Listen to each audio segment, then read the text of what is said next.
우리가 이 땅을 살면서 사용하는 말 가운데 완성이라는 말이 있습니다. 무언가 다 된 것 같을 때 우리는 완성이라는 말을 사용합니다. 이 완성이라는 말에 보다 정확한 의미를 찾아보면 이렇게 되어 있습니다. 물건이나 모양 만드는 것을 전부 끝냈다. 그러니까 완성이라는 것은 어떤 물건 또는 내가 모양을 만드는 일을 전부 모두 다 끝내는 것, 이것을 완성이라고 합니다. 전부 모두 다 끝내는 것. 그래서 사실 이 완성은 쉽지 않은 말입니다. 힘든 말입니다. 우리가 이 땅을 살면서 무엇을 시작하는 것도 어려운 일이지만 무언가를 완성한다는 것은 더 어려운 일입니다. 가령 우리 가운데 올 초에 이런 결심을 하신 분들이 계실 겁니다. 내가 올해는 하나님의 말씀을 꼭 한 번은 다 읽어야지. 이런 결심을 갖고 한 해를 시작하신 분들이 있습니다. 그분들 중에 일부는 우리가 지금 하는 성경 통독반에 함께 하셔서 매주 성경을 읽어가고 있습니다. 그런데 이 결심을 하고 시작하는 것이 사실 쉽지 않습니다. 내가 그렇게 결심을 했어도 성경책을 펴서 읽기 시작하는 데에는 꽤 시간이 걸립니다. 결심한 다음에 오늘 할까? 아니야, 내일부터 해야지. 내일이 되면 아니, 다음 주부터 해도 괜찮을 거야. 이렇게 시작하는 것을 우리가 미루다가 언젠가 마음에 강한 느낌이 왔을 때 시작을 합니다. 참 잘하는 겁니다. 그런데 시작을 하면 더 어려운 일이 우리를 기다리고 있습니다. 그것이 무엇이냐면 바로 끝내는 것입니다. 시작을 하는 것도 쉽지 않지만 그것을 끝내는 것은 더 어렵습니다. 성경을 읽기 시작하는 것, 쉬운 일 아니지만 성경을 다 읽는 것, 더 어려운 일이 되어진다는 겁니다. 그럼에도 우리는 완성이라는 말을 내려놓지 못합니다. 왜냐하면 어려운 일이라고 해서 포기할 수 있다라고 하면 우린 처음부터 그 이야기를 꺼내지 않았을 겁니다. 어려운 일이지만 꼭 해야 하는 것, 어려운 일이지만 꼭 해야 하는 것에 우리는 완성이라는 말을 붙이고 그리고 그것을 계속 생각합니다. 우리들 가정에는 사랑이 있어야 합니다. 여러분, 우리 가족들 간에는 사랑이 있어야만 합니다. 이것을 날마다 완성해가는 가족이 행복한 가족입니다. 그런데 이게 참 쉬운 일이 아닙니다. 왜냐하면 가족은 가장 가까이에서 모든 일에 서로 얽혀 있는 사람들이기 때문에 그렇습니다. 사람들이 함께 지내다 보면 가끔 힘든 일이 생깁니다. 의견이 안 맞을 때도 있고요. 다툼이 있을 때도 있습니다. 그때 밖에서 같으면 거리를 좀 둡니다. 거리를 좀 두고 시간을 가지면 뭔가 속에서 좀 끌어올랐던 것도 가라앉고 좀 내려앉으면서 그 일을 해결할 실마리를 찾게 되는 경우가 많이 있습니다. 그런데 가족은 좀 다릅니다. 어려운 일, 힘든 일이 있어도 날마다 얼굴 보고 날마다 같이 얽혀야 되기 때문에 떨어져서 그것을 해결한다는 것이 쉽지 않고 같이 있으면서 해결해야 됩니다. 그러다 보니 어떨 때는 그 안 좋은 마음이 더 안 좋아지고 악화되는 경우도 있습니다. 그런데 그때 이 한 마음을 포기하지 않고 가져가면 많이 도움이 됩니다. 가족은 사랑하는 사람들이고 그것을 완성해가는 사람들이다. 그 목표를 우리 마음 가운데 갖고 있으면 그리고 그 목표를 포기하지 않으면 힘든 일이 있어도 결국에는 방법을 찾고요. 결국에는 해결해 갈 수 있게 된다라는 겁니다. 완성이라는 것이 이와 같습니다. 꼭 필요한 것. 그래서 우리가 그 목표를 갖고 앞으로 나아갈 때 우리들에게 더 좋은 일들을 만들어 줄 수 있는 것.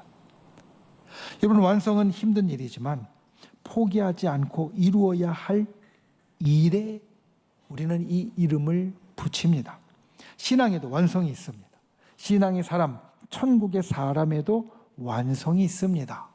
물론 그것이 세상의 다른 일들처럼 쉽지 않지만 우리가 신앙의 완성을 생각하고 이야기하고 마음속에 담아야 하는 것은 우리가 포기하지 않고 나아가야 할 길이 되어지기 때문에 그렇습니다. 오늘 우리가 함께 보는 야고보서의 말씀을 가지고 우리의 신앙에서 이 완성이라는 말을 다시 한번 생각하고 이 완성을 향하여 다시 한번 일어서고 이 완성을 향하여 다시 한번 나아가는 귀한 역사가 있기를 예수님의 이름으로 축원을 드립니다.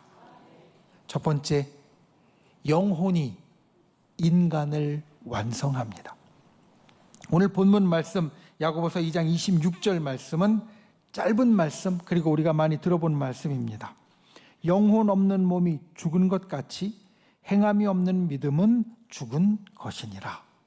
그 첫 부분, 영혼 없는 몸은 죽은 것이다 라는 것. 우리가 이 땅에 사람이 어떻게 살게 되었는지, 만들어지게 되었는지 그것에 대한 성경의 이야기를 살피면 이 말씀을 보다 더 잘 알 수 있습니다. 창세기 2장 7절은 우리에게 이렇게 말합니다.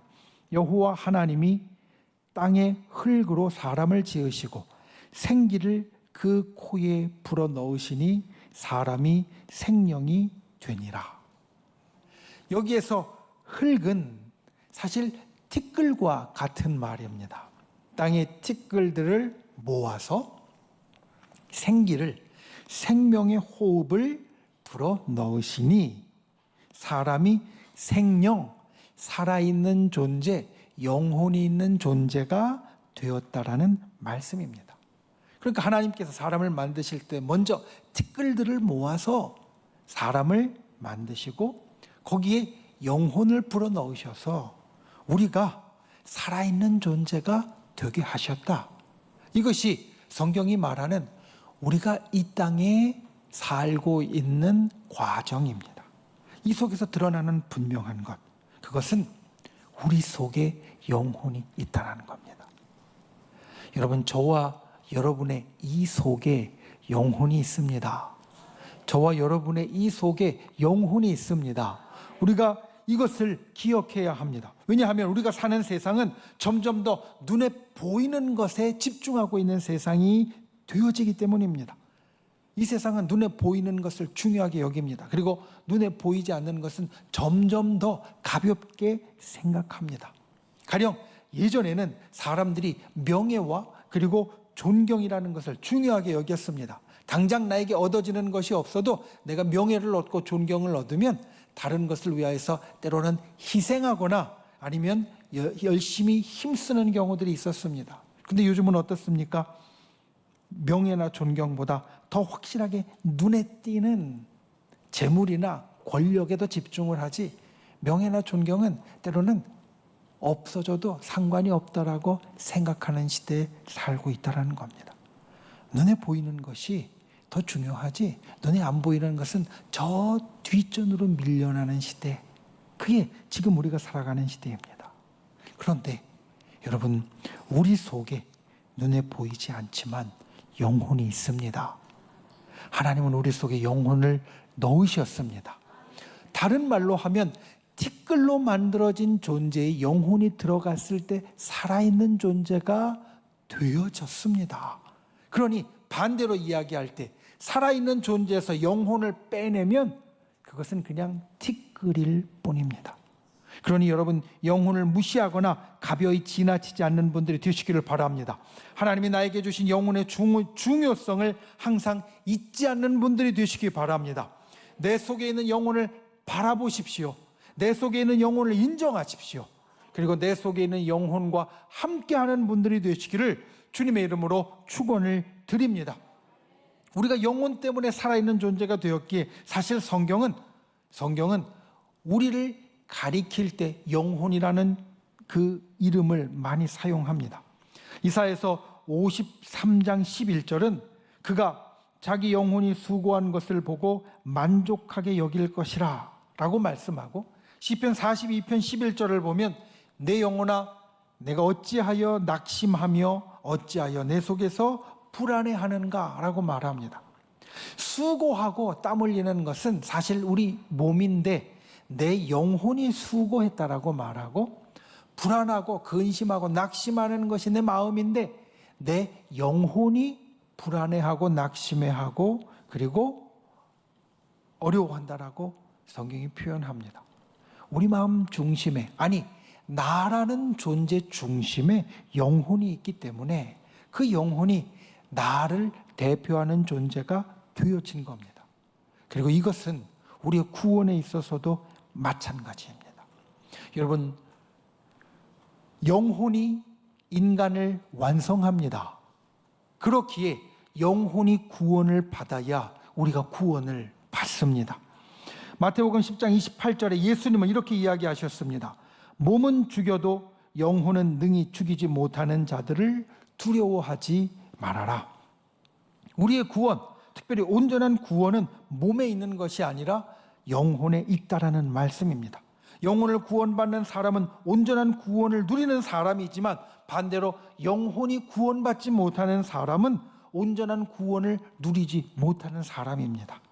살면서 나를 바라보면서 우리가 육신과 물질의 구원이 아니라 영혼의 구원을 사모하고 이루는 분들이 되시기를 바랍니다.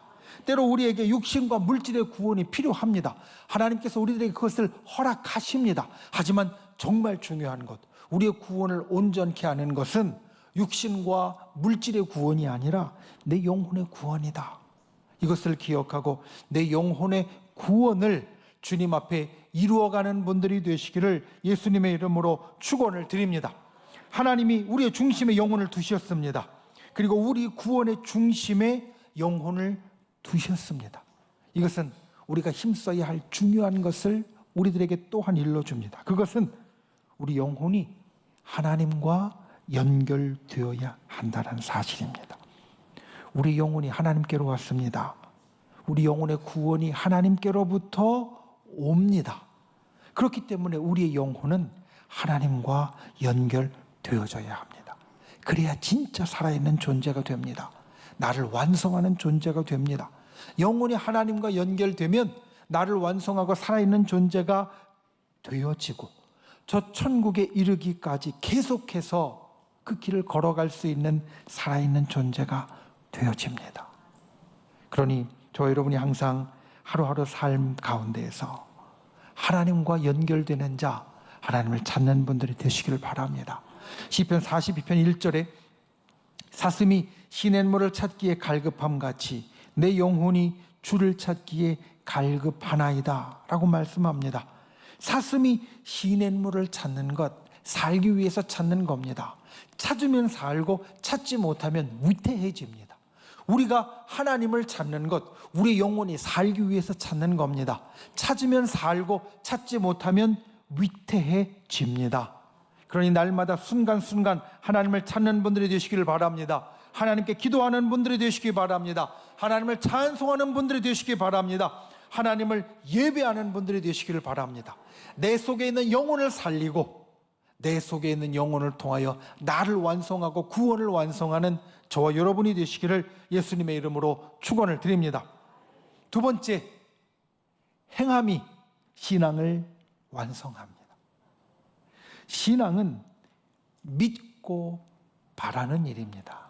그리고 신앙은 사실 우리 마음 속에서 일어나는 일입니다. 로마서 10장 10절에 보면 우리에게 이 신앙, 믿음에 대해서 이렇게 선언합니다. 사람이 마음으로 믿어 의에 이르고 입으로 시인하여 구원에 이르느니라. 우리가 믿음을 갖는다는 것은 우리 마음 속에 일어나는 일이고 그 마음 속에 일어나는 일을 밖으로 표현하는 것, 입으로 시인할 때 우리가 구원에 이르게 된다. 신앙의 근본 진리의 말씀을 우리에게 이야기해 줍니다.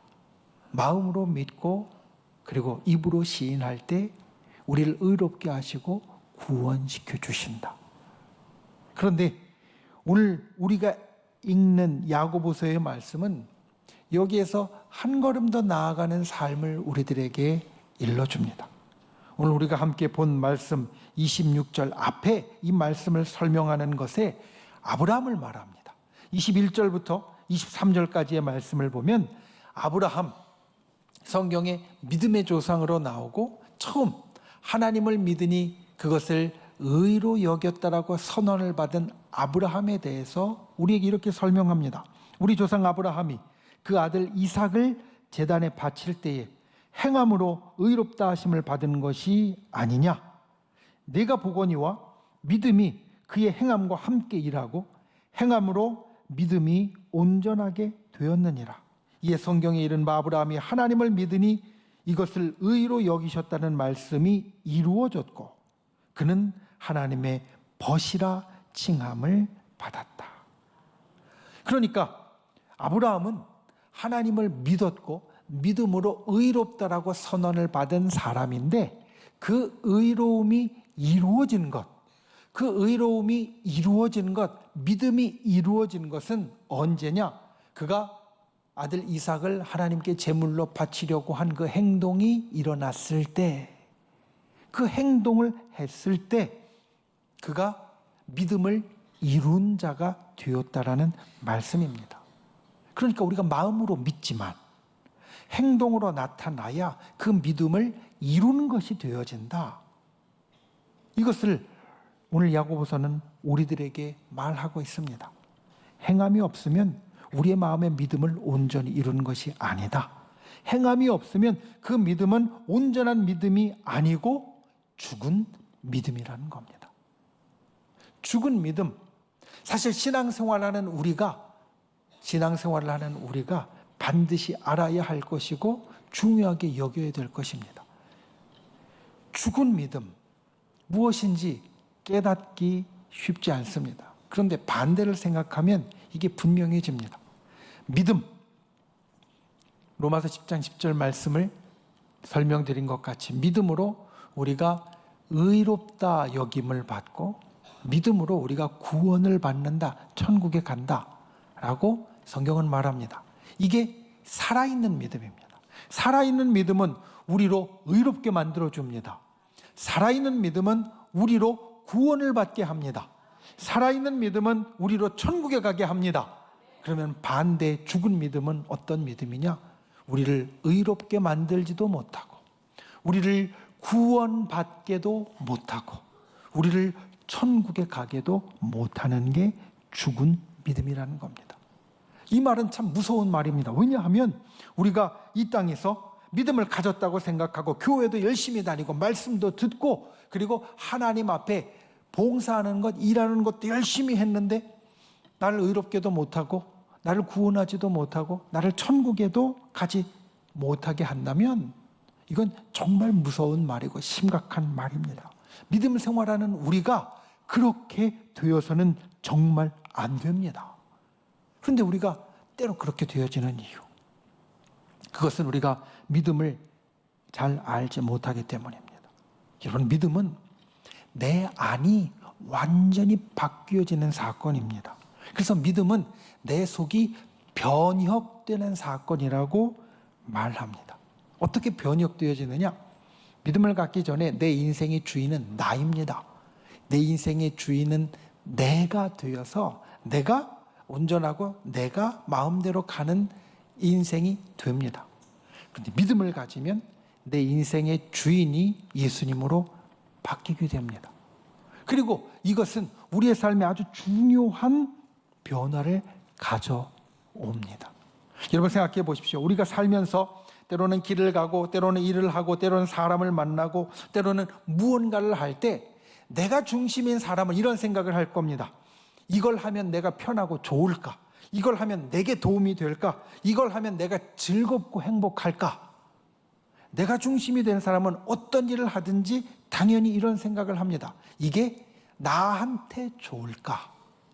그런데 주님이 중심이 된 사람은 이것이 달라집니다. 내가 좋을까가 아니라 주님이 기뻐하실까? 주님에게 도움이 될까? 주님에게 영광이 될까? 이것을 생각하는 사람이 된다는 겁니다. 분명히 똑같은 일을 하는데, 똑같은 길을 가는데 그 속이 전혀 다르게 되어서 예전에는 내게 도움이 될까라고 생각을 했다면 믿음을 가진 후에는 주님께 도움이 될까를 생각하는 인생이 됩니다. 돈을 벌어도 예전에는 내가 이 번 돈을 어떻게 쓸까? 내가 어떻게 쓸까를 생각했다면 이제는 이것을 주님을 위하여 어떻게 사용할까를 생각하는 사람이 된다는 겁니다. 그러니 믿음은 내 속에 일어나는 정말 큰 변혁입니다. 이렇게 속이 변화된, 내부가 변혁된 사람은 삶의 전체에서 변화가 드러날 수밖에 없습니다. 우리가 살면서 마음에 근심할 때가 있습니다. 그런데 그 근심이 누구한테 좀 이야기하기 어려운 것이 있을 때 우리 말 안 합니다. 그런데 내 주변에 있는 사람은 우리가 그것을 이야기하지 않았는데도 깨닫습니다. 요즘 무슨 걱정 있어요? 얼굴이 어두워졌다라고, 얼굴에 그늘이 드리워졌다라고 말합니다. 그 근심이 사라지게 되면, 그 걱정이 사라지게 되면 또 옆에서 말합니다. 요즘 표정이 아주 밝아졌네? 무슨 좋은 일이 있나 봐. 우리 속에서 변혁이 일어나면 밖은 당연히 그것을 보여주게 되어 있습니다. 진짜 믿음이 생기면 우리 삶의 행실이 바뀔 수밖에 없습니다. 그래서 행함이 없는 믿음, 겉으로 드러나지 않는 믿음은, 그 속이 바뀌지 않은 믿음, 진짜가 아닌 믿음, 죽은 믿음이라고 오늘 말씀이 우리들에게 말하는 겁니다. 하나님을 보여주는 좋은 일, 그것을 날마다 행하는 분들이 되시기를 바랍니다. 생각나면 속히 하는 분들이 되시기를 바랍니다. 아니라고 느끼면 속히 멈추는 분들이 되시기를 바랍니다. 그래서 우리의 행함으로 믿음을 살려내고 우리의 행함으로 내 신앙에서 신앙을 완성하는 저와 여러분이 되시기를 예수님의 이름으로 축원을 드립니다. 말씀을 맺습니다. 오늘 우리가 보는 말씀은 야고보서에 있습니다. 이 야고보서를 준비하면서 야고보서에 대한 그런 신학적인 설명들을 이것저것 살펴보았습니다. 그런데 야고보서에 대해서 신학적으로 이렇게 평가한다라고 말합니다. 야고보서는 그리스도인들이 들어야 할 최초의 말씀은 확실히 아니다. 야고보서는 하나님의 말씀을 담고 있는데, 야고보서에 있는 말씀들은 내가 그리스도인이 되었을 때, 이제 그리스도인으로 막 출발할 때, 그리스도인으로서 초보일 때 내가 들어야 할 말씀은 확실히 아니다라는 겁니다. 바꾸면 야고보서의 말씀은 우리가 신앙의 초보일 때 제일 먼저 들어야 할 말씀은 아니지만, 우리가 그 초보를 벗어나서 출발선상을 벗어나서 이제는 완성을 향하여 나아가는 길에 있다면 반드시 들어야 할 말씀이라는 말로도 바꿀 수 있습니다. 우리가 신앙의 완성을 향하여 나아갈 때 반드시 들어야 할 말씀, 힘들지만 꼭 필요한 신앙의 완성을 위하여 반드시 기억해야 할 말씀, 오늘 우리가 그것을 기억하기 원합니다. 첫 번째, 영혼이 인간을 완성합니다. 우리 속에 있는 영혼이 나라는 인간을 완성합니다. 눈에 보이지 않아도 그 영혼을 인정하고 귀하고 존귀하게 여기는 분들이 되시기 바랍니다. 그리고 그 영혼이 하나님께로부터 왔음을 생각하고 하나님과 항상 연결되는 저와 여러분이 되시기를 예수님의 이름으로 축원을 드립니다. 그리고 행함이 신앙을 완성합니다. 신앙은 우리의 마음이, 이 속이 완전히 변혁되는 사건이고, 그렇게 변혁된 사람은 저절로 겉으로 드러날 수밖에 없다. 그러니 행함이 있어야 살아있는 믿음, 나를 구원하는 믿음이 되어진다는 것을 기억하고, 우리 속에 있는 이 믿음이 날마다 우리의 삶에서 행함으로 드러나고 행함으로 완성을 향하여 나아가는 귀하고 복된 신앙의 사람이 되시기를 예수님의 이름으로 축원을 드립니다.